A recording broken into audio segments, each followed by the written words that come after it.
तर महाराष्ट्रातलं 90% मंत्रिमंडळ रिकामं. शिंदे गटाचे सगळे मंत्री घरी जातील नैतिकतेच्या मुद्द्यावर. अजित पवारांचे अर्धे मंत्री स्वतः सह घरी जातील. प्रत्येकावरती आरोप आणि गुन्हे आहेत. प्रत्येक जण आजही सरकारमध्ये बसून बेकायदेशीर कामं करतोय. कालची ते गोष्ट सोडून द्या. नैतिकतेच्या मुद्द्यावर करायचं म्हटलं. उपमुख्यमंत्री अजित पवार यांनी IPS महिला अधिकाऱ्यांना केलेली दमदाटी त्यावर अजित पवारांकडून स्पष्टीकरण आलेलं आहे. ते असं म्हणतात की मी स्पष्टपणे सांगू इच्छितो की माझा उद्देश कायद्याच्या अंमलबजावणीमध्ये हस्तक्षेप करण्याचा नव्हता, तर या ठिकाणी परिस्थिती शांत राहावी आणि ती अधिक बिघडू नये याची काळजी घेण्याचा होता. सगळ्यात आधी महत्वाचा विषय इतकाच आहे की बेकायदेशीर कामं करणाऱ्या लोकांनी राज्याच्या उपमुख्यमंत्र्यांना फोन केला. ज्या अर्थी बेकायदेशीर कृत्य करणाऱ्या लोकांनी राज्याच्या उपमुख्यमंत्र्यांना फोन केला म्हणजे ती त्यांचीच माणसं होती. ती असू शकतात, कार्यकर्ते असू शकतात, आणि बेकायदेशीर कामाला संरक्षण द्या हे सांगण्यासाठी फोन केला. अजित पवार नेहमी त्यांच्या भाषणात सांगत असतात, मी कोणतेही नियमबाह्य काम करत नाही. नियमात जे बसत नसेल त्याला मी हो म्हणत नाही. अशा अनेक गोष्टी त्यांच्या आहेत.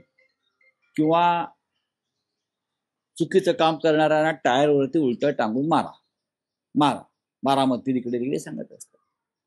इतका मोठा अनुभवी माणूस, 6-7 वेळा डेप्युटी सीएम राहिलेले नेते, त्यांना हे समजू नये की मला ज्यांनी फोन केलाय ते काय काम सांगतायत, कोणतं काम सांगतायत. तर पोलीस अधिकाऱ्यांना सांगा की आमच्या बेकायदेशीर कामांना संरक्षण द्या.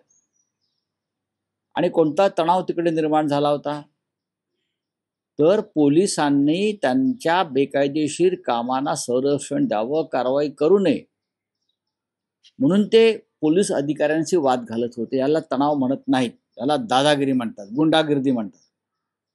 अशा गुंडागर्दीला सध्याचं सरकार, मी अजित पवारच म्हणत नाही, जवळजवळ अर्ध मंत्रिमंडळ हे अशा कामांना संरक्षण देत आहे. अजित पवारांना मी या संदर्भात गुन्हेगार ठरवत नाही आम्ही, पण अजित पवारांनी उगाच नाकाने कांदे सोडू नयेत. ते जे बोलत असतात, भाषण करत असतात, लोकांना ज्ञान देत असतात, तुमचे पाय मातीचेच आहे. ताबडतोब तुमच्या आमदाराने त्या पोलीस अधिकाऱ्याची चौकशी करा, त्याचं जात प्रमाणपत्र बघा. त्याचं मग आतापर्यंत तुम्हाला माहीत नव्हतं. ही परत दुसरी धमकी आहे. पहिली धमकी अजित पवारांनी दिली आणि दुसरी धमकी, जर आमच्या नेत्याचा संदर्भात काही कराल, बोलाल, तर आम्ही तुम्हाला महाराष्ट्रामध्ये काम करू देणार नाही, हे त्या आमदाराचं पत्र सांगत आहे. UPSCला पत्र लिहित आहे. त्या अधिकाऱ्याचं चौकशी करा. का? तर त्यांनी राज्याच्या उपमुख्यमंत्र्यांना नियम आणि कायदा काय असतो हे सांगितलं. जे त्याचं काम आहे, जे त्याचं काम आहे. IAS IPS ज्याला भारतीय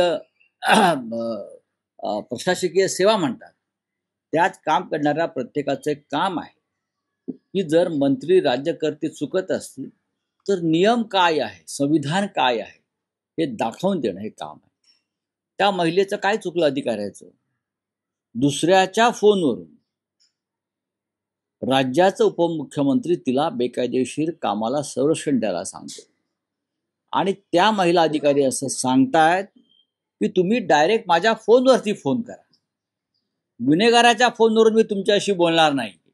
समजून घ्या, ज्या गुन्हेगारावरती मी कारवाई केलेली आहे किंवा कारवाई करते आहे त्याच्या फोनवरती उपमुख्यमंत्री हे महिला उपाधीक्षकाला धमकी देत आहेत.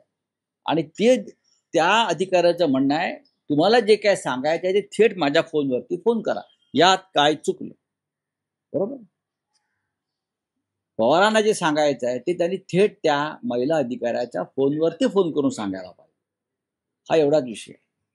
नाही, पण राऊतसाहेब, तुम्हाला असं वाटतं का की राज्याचे मुख्यमंत्री असतील किंवा देशाचे पंतप्रधान असतील, त्यांनी हे पण नुसते बोलबच्चन आहेत. कायदा हस्तक्षेप करून अजित पवारांकडून या बाबतीतलं स्पष्टीकरण घेतलं पाहिजे, किंवा तुम्ही जी काल राजीनाम्याची मागणी केली त्यांच्या नैतिकतेचा मुद्दा असतोच. नैतिकतेचा मुद्दा असेल आणि नैतिकता जर पाळायची म्हटलं या महाराष्ट्रात, तर महाराष्ट्रातलं 90% मंत्रिमंडळ रिकामं. शिंदे गटाचे सगळे मंत्री घरी जातील नैतिकतेच्या मुद्द्यावर. अजित पवारांचे अर्धे मंत्री स्वतः सह घरी जातील. प्रत्येकावरती आरोप आणि गुन्हे आहेत. प्रत्येक जण आजही सरकारमध्ये बसून बेकायदेशीर कामं करतोय. कालची ते गोष्ट सोडून द्या. नैतिकतेच्या मुद्द्यावर करायचं म्हटलं